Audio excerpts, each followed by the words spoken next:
नमस्कार मित्रांनो, स्वागत आहे तुमचे आजच्या व्हिडिओमध्ये. कडुलिंबाचा प्राचीन काळापासून आयुर्वेदिक औषधी म्हणून वापर होत आहे.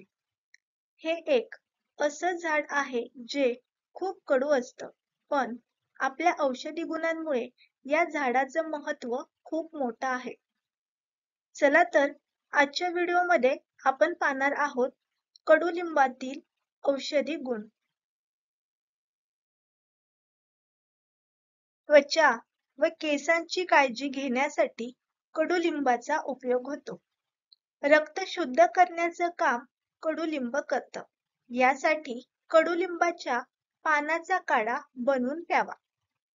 जर हातापायाला खूप घाम येत असेल तर कडुलिंबाचं तेल यासाठी उपयुक्त आहे. चेहऱ्यावर मुरूम झाल्यास कडुलिंबाचं तेल उत्तम ठरतं. चेहऱ्यावर जुने डाग व उष्णतेने पडलेले डाग जाण्यासाठी लिंबोणीचं तेल लावावं. चेहऱ्यावर फोड झाल्यास कडुलिंबाची साल घासून लेप लावावा. जर केसांमध्ये उवा झाल्या असतील तर कडुलिंबाचं तेल लावावं. टक्कल पडलं असेल तर कडुलिंबाचं तेल लावा.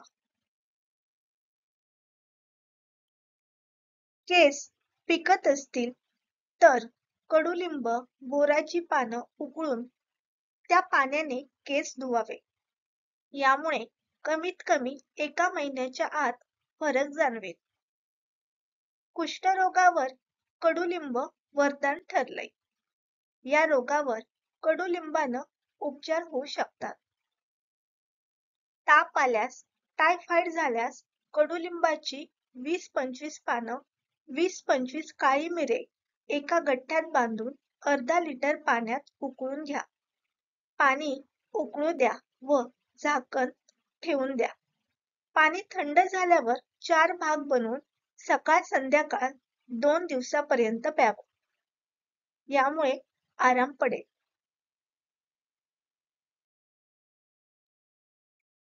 कडुलिंबाची पाने बारीक करून दही आणि मुलतानी मातीमध्ये मिसळून याची पेस्ट बनवा.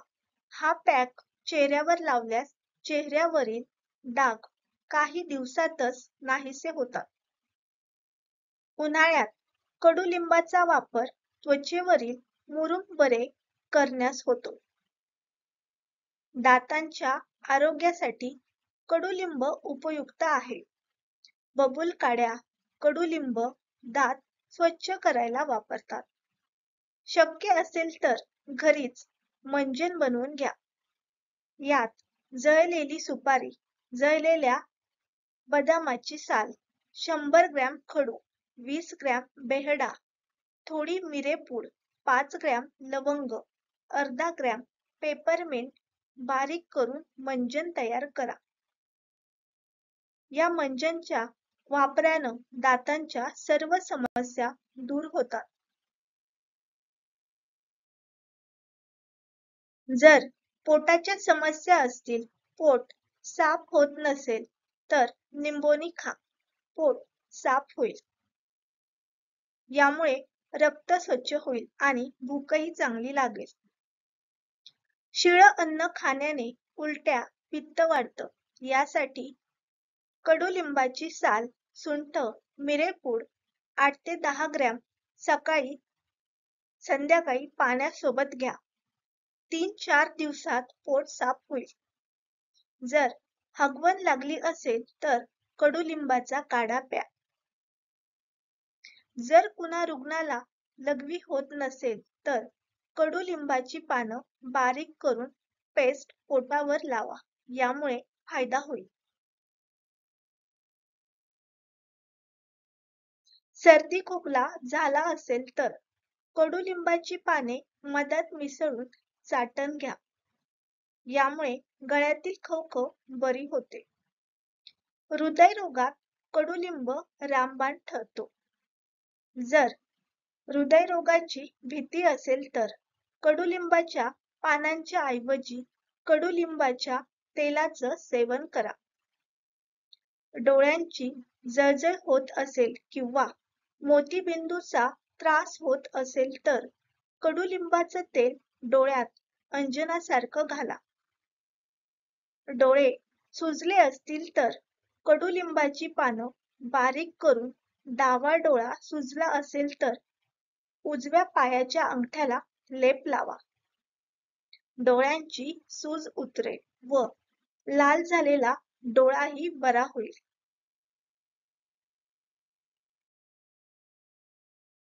कानात किडा गेला असेल तर कडुलिंबाच्या पानांचा रस कोमट करून चिमूटभर मीठ टाकून कानात हे थेंब टाका.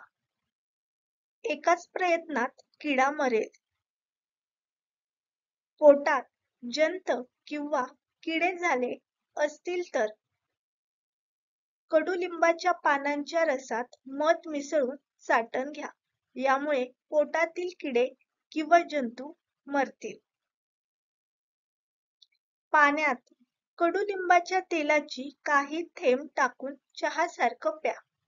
लहान मुलाला 5 थेंब व मोठ्यांना 8 थेंबाहून अधिक घ्यावे.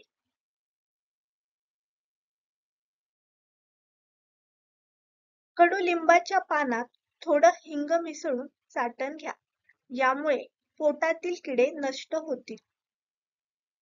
कडुलिंबाचे तेल फॅटी ऍसिड व त्वचेत सहजपणे शोषून घेतलं जातं.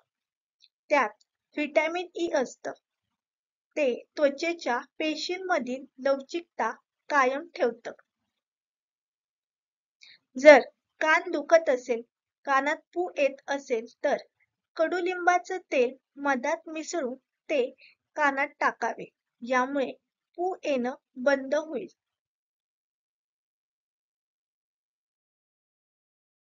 मित्रांनो, अशाच प्रकारच्या नवनवीन माहिती मिळविण्यासाठी आपल्या चॅनलला सबस्क्राईब करा आणि आजचा व्हिडिओ आवडला असेल तर व्हिडिओ शेअर करा आणि व्हिडिओला लाईक करा.